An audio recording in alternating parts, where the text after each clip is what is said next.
A dog in Medical Lake is recovering after his paw pads were burned off on the hot pavement. Now veterinarians are warning owners about the dangers of walking your pet in the hot summer sun. Red flag warnings in effect for the area today. I explain what that entails in terms of wildfire weather. That plus we're tracking some showers for this evening.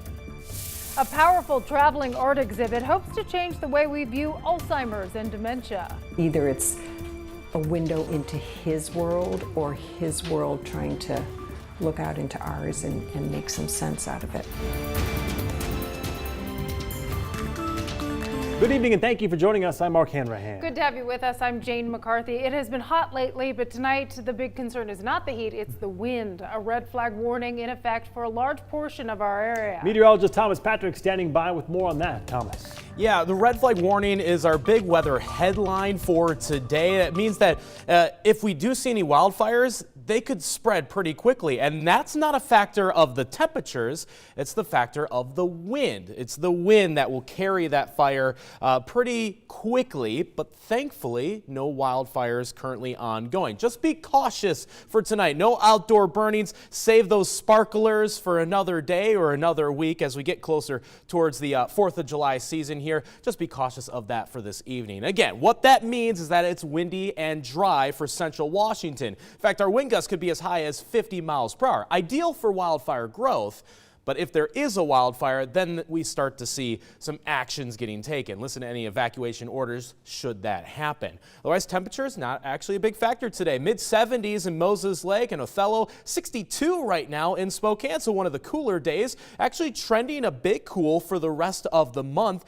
That could be a factor of some showers in the area. We're certainly seeing that for today. And in fact, in the last scan here, had a little bit of lightning pop up in southern Spokane County near Cheney and Medical Lake. So I'll be tracking the showers for this evening and especially for tomorrow. Let you know how strong those winds will be for the rest of today. That's coming up in a few minutes. Thomas, thank you very much. In other news, several Boeing 737 MAX 8 jets are parked on the runway at the Grant County Airport in Moses Lake. The planes were grounded following two deadly crashes in Indonesia and Ethiopia. 346 people were killed in those crashes. Boeing owns property at the Grant County Airport, and right now they are storing at least 6 airplanes there. Well, today, current and former pilots testified before a House panel looking into Boeing and the 737 MAX 8. That includes retired pilot Captain Sully Sullenberger. You may remember he made the emergency landing on the Hudson River. He says pilots should be required to get new simulator training before that plane returns to service.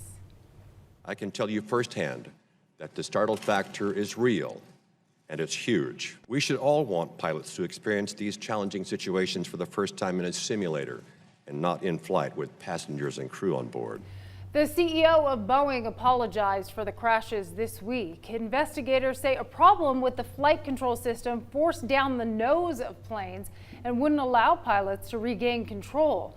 The FAA is now reviewing changes Boeing engineers made to the software system. The Trump administration expects new coal-fired power plants to open as a result of a major new regulatory change. The Environmental Protection Agency repealed the Obama-era Clean Power Plan. It would have gradually phased out coal-burning plants. The head of the EPA, former coal industry lobbyist Andrew Wheeler, says the plants are essential. But not everyone agrees. Climate change is a centerpiece of Governor Jay Inslee's presidential campaign, and he tweeted, quote, "The administration is sending a clear signal that it cares more about propping up the dirtiest sources of energy than it does about protecting the American people," unquote. I think that we're on to something at the beginning, a continuation of a long discussion, a needed discussion. House lawmakers held a hearing today to discuss slavery reparations. Today's testimony falls on Juneteenth, which commemorates the emancipation of slaves after the Civil War. The concept dates back to just after the Civil War, when the federal government initially promised but never delivered 40 acres and a mule to former slaves. Some argue if reparations were repaid now, it would only divide our country further. Well, this dog is recovering from severe burns to his paws. We've all heard the stories of dogs burning their paws on hot pavement, but one local animal hospital is now weighing in, and they say it's nothing to mess around with. Well, the dog was injured while out on a walk in Medical Lake. It was so bad, much of his paws, the pads burned off. KREM 2's Taylor Vito shows us what happened. And we do want to warn you, this next story has some strong images of dogs' injuries. Now, this is the parking lot to the trailhead where veterinarians believe this owner took their dog on a walk a couple of weeks ago. And I want you to take a look. It's not even pavement or asphalt on this parking lot. It's just all these different rocks. You can bet they get hot, though, and potentially cause things like this. Take a look. That was the paw of poor Olaf, the golden retriever. There he is after getting some treatment at Medical Lake Veterinary Hospital. Emotionally, of course, you feel for them. They can't really speak to us. Now, it was earlier this month when Olaf's owner took him on a mile-long walk on the fish trap trail and then started to notice that his paws were bloody. They rushed the pooch here and noticed that the poor guy's paw burns were so bad it had exposed raw muscle. The good news, Olaf is recovering. Here's a recent photo of his paws. But the message from vets remains clear. It's mighty hot out. Watch the pooch on the pavement. Keep a close eye on your dogs. Try to know any differences in their behavior. That can include whining or limping. Your dog might not even want to walk at all. But also they could be trying to drag you onto the grass. That is a sign that the sidewalk is too warm, too hot in the temperature and burning their pads. Check those paws frequently, vets say. Try walking at cooler times, like in the morning or evening. Then there are options like these dog booties, if your pup doesn't mind them. But be careful. Vets here say those could cause your dog to overheat. But always remember Olaf this summer. Staff at Medical Lake Vet Hospital say his owners are very loving and caring, and they're sharing their story to make sure something like this doesn't happen again. In Spokane County, Taylor Vito, KREM 2 News. Yeah, I wanted to step outside and show you just how much the blacktop temperature can differ from the air temperature, even on a cool day. So I borrowed this laser thermometer from our engineering department. The temperature outside right now, about 65 degrees in Spokane. But if I point this laser thermometer at the ground, you can see blacktop's about 80 degrees. And today's pretty mild, but what about a really hot day? We put this thermometer to the test last August. It was in the 90s in Spokane, but the parking lot temperature was over 140 degrees. So here's what veterinarians say you should do to make sure the blacktop's not too hot for your dog. They say place the back of your hand on the blacktop, and if you can hold it there for 5 seconds, then it's not too hot for your dog. Good test right there. Well, the city of Spokane is asking for your help in renaming the East Central Community Center. The Martin Luther King Jr. Family Outreach Center moved into that building last year. And with the new tenant comes a new identity for the building that houses so many community services. KREM 2's Alexa Block shows us the options and how you can be a part of choosing that new name. The East Central Community Center is the permanent home for the Martin Luther King Outreach Center. And now the city wants your help in giving it a new name. Within this building, so many people get what they need. Children learn, families are fed, and the community around it grows stronger each day. The Martin Luther King Family Outreach Center relocated to this building last year. There's a food bank, summer youth academy, and so much more.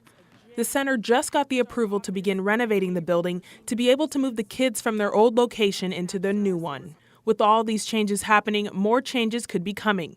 According to the city of Spokane, the center's management asked to rename the center the Martin Luther King Jr. Family Outreach Center. Before the name can be changed, the city has to take it to the public for a vote. There are 7 options, many of them representing prominent figures or places in the Spokane community. The options include the Lydia Sims Community Center, the Peter Barrow Community Center, Emmett Holmes Community Center, Liberty Community Center, Underhill Community Center, the Martin Luther King Jr. Outreach Center, and the East Central Community Center. Now you can head to the city's website to cast your vote on the new name from the options that they have online, and you have until Friday. In Spokane, Alexa Block, KREM 2 News.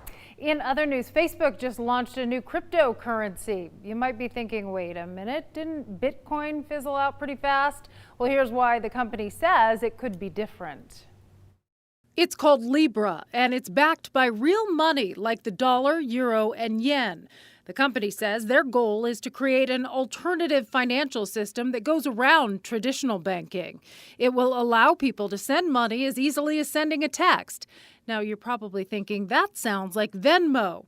Facebook says this will be accessible to people who aren't able to get bank accounts. They say it would be helpful to about 1.7 billion adults, mainly in developing countries. They're also partnering with big companies like Visa, Uber, and PayPal to launch a nonprofit to oversee all of this. And we noticed a lot of you online saying this sounds like Facebook is trying to get all up in our business again, like when they were caught selling our private messages and photos. So we'd like to know, would you trust Facebook with your money?